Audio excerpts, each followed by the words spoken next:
Welcome back to another edition of Hoop Scoop with the coach Doug Biega. Our segment always is sponsored by Beaver County Auto and PJ Latsko, as you can see behind us. If you need in the market for a car, go check out PJ and his staff up there. I mentioned you heard about it on Pittsburgh Sports Now. Before we get into some hoops talk, Coach, you met a fan who kind of likes your segment. He was demanding. Right after the Duquesne game, which I went to, I attended at noon. I had about a 15 to 20 minute window before I was going to head to Oakland to watch the Virginia Tech Pitt game. I went across the street to the Red Ring to just enjoy some food, beverage, and a gentleman came up to me and was adamant that he wanted another segment. He said, I don't take any more weeks off like last week. He wanted it, so his wish is our command, I guess, so here we are. All right, let's get into some hoops talk here. You're a teacher. Season isn't over with, but let's get into some grades here. Sure. Pitt, all things considered, how would you grade? What grade would you give them for this season? It's going to sound overly stern, it's going to sound harsh, but you have to grade the totality of the product. You have to, it's a results-driven business, so you have to look at the end product. If you were grading improvement based upon last year, if you were grading enthusiasm based upon last year, if you were grading coaching based upon last year, those are all A's across the board. But in the end of the day, it's all about wins and losses. So you have to give this particular Pitt basketball season, my personal grade would be a D+. The offense is really struggling.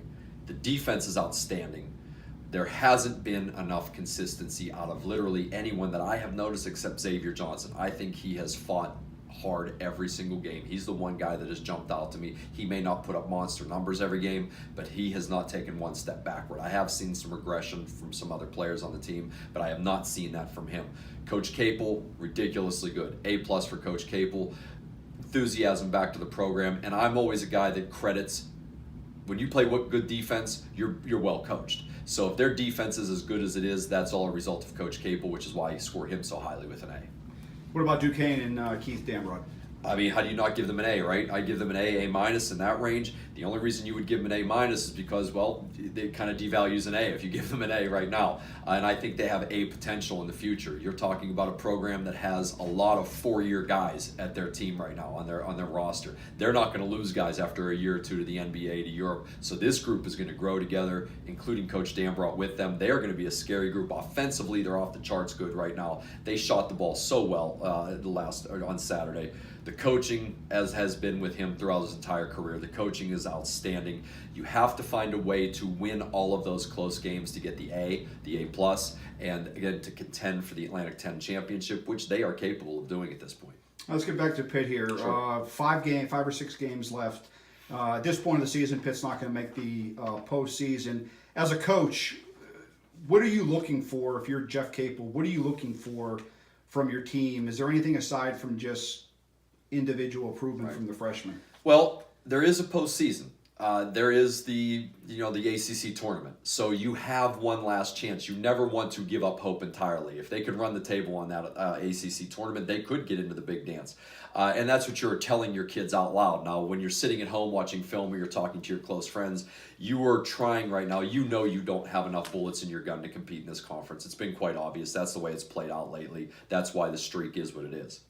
But what you want to do is this year, your first year, you have now built a culture of expectations, playing hard, tough defensive-minded basketball. So now once you have established that culture that you want your program, the identity of your program, now that you have established that, which is what, to answer your question, that's what you're looking for, maintain that throughout the finish of this year. No steps backwards. You fight until the final horn, which they have done, and that goes to games too. You play hard every game until the season's over. Then once you raise your talent level with that mindset, then you have the program that he wants. So that's what you're looking for right now, is you just want to keep playing the way we have been playing, so when we introduce talent to this formula, it just blows out. How far is this team realistically? The fan base is enthused, and I think they realize what's going on here. He needs more people. From what you see in the ACC is the best conference in basketball. How far away, either player-wise or whatever, years from being in the middle? We're not going to go up to Duke, North Carolina yet, but from the middle of the pack of the ACC. You want to get to Virginia Tech? You want to get to NC State? Those are schools' top 25 teams. You're one player away. Literally one player away, and that one player we saw playing for Virginia Tech on Saturday with Blackshear. If Pitt swapped Blackshear onto their roster, they are Virginia Tech, only maybe with a little bit better shooting. They are literally that close. You can't play in this conference without a competitive interior game. These coaches are too good. The players are too good. If you are a three-point shooting team and that is all you can do is perimeter basketball, you become very easy to defend. Just like in football, if you're only a passing team or if you're only a running team, if you're a one-dimensional team, you are very easy to defend. And right now, and it's no fault of any of those kids, they are trying as hard as they can. But in a conference like this, you need better players, and it starts inside with them. They don't have an interior threat, so they have been very easy to defend lately. Tell them why. Is it as simple as just one player? In basketball, it is. It seems as though the players on the team now are just don't have any legs left. They're the grind of the season from going from a high school season to playing in the ACC. I would assume though they need a couple more. He needs a couple more guys to be able to bring off his bench that he comfortably can give meaningful minutes to, and not just token 3-4 minutes. You're addressing fatigue, and what I have found out in my experience is winning erases fatigue. When you have enthusiasm, when things are going well, you are inevitably less tired, less fatigued. They are mentally fatigued as well. It is hard to play as hard as you possibly can every day of the week and to not get any results from that. So you are seeing a lot of mental fatigue. You are seeing physical fatigue at all, as well. They're not a deep team. Virginia Tech wasn't a deep team either, but they looked less fatigued because they're winning basketball games. So you look at the Duquesne model, and you had at the beginning of the year, you had 10, 11 guys playing every game. So perhaps that loaned itself to fighting that fatigue. But right now, they got to win some games. They have to get more guys. It's very simple to figure out what is wrong. It will be slightly more complicated to fix it, but I think they got the right guy to do it.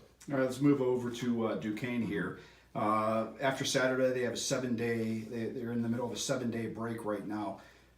From a coach's standpoint, he had 3 important players banged up: Dunn, Martin, Carey, and Hughes. Do they, as a coach, how do you address that? Do you want them, the whole team, to stay off the court for a few days and just get away from basketball, or is it a delicate balance, or how's that go? It really is, and every team is unique. If you have a tough-minded team, you can get in there and beat them up a little bit. If you have 7 days off, what I used to do, because I always had tough kids, what I would do is I would beat them up pretty good for 5 days. And then I'd give them 2 days of hugs. And then that third rest day, your body was totally rejuvenated, and they had a lot of energy, and they had a nice bounce in their step because of the beating they had just taken in practice for 5 days. And then you gave them a treat, some days off. Not totally, but you do some shooting, some offensive stuff. I would condition pretty hard in that break between the regular season and the playoffs. But this is unique in that it's still a regular season, they have a break, but they have some guys, as you said, are banged up. I would definitely give those guys rest. I guess Sincere really hasn't been practicing very much anyway, so I would just add those couple other guys to make sure they're healthy going into this really important 5-game stretch to finish. Yeah, and last thing is, this is sort of not unprecedented, but Duquesne fans haven't been used to the last 5-6 games of the game actually meaning something. Yeah. By now, they're usually looking to the next season, but they have something to play for, the double bye, which is obviously important. Where do you see they're a half game out of the double bye right now?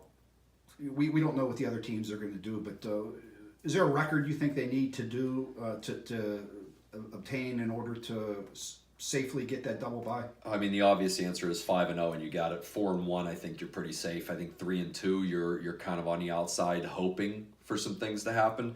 And you look at the rest of their schedule, 3 on the road. You can't lose all 3 of those on the road. Absolutely, you cannot. They have 2 at home. One of the home games is a tough one against Dayton, and that's to end the year. That should be a pretty big game, I would think. The crowd will show up for that game, so I think that that'll feed some enthusiasm. But if I'm Coach Dambrot, I would say I want 4-1 out of this, because they could be real close to a pick'em or a favorite in almost every game they have left, with the exception of going to St. Louis. I think that one there'll be a dog in that one most likely, and that's one that you probably deep down, if you asked him, he probably doesn't expect to win that game. Not saying that they couldn't or shouldn't, but he doesn't expect to win that game. So I think 4-1 is a goal. 3-2 is a realistic goal, but 4-1 is achievable.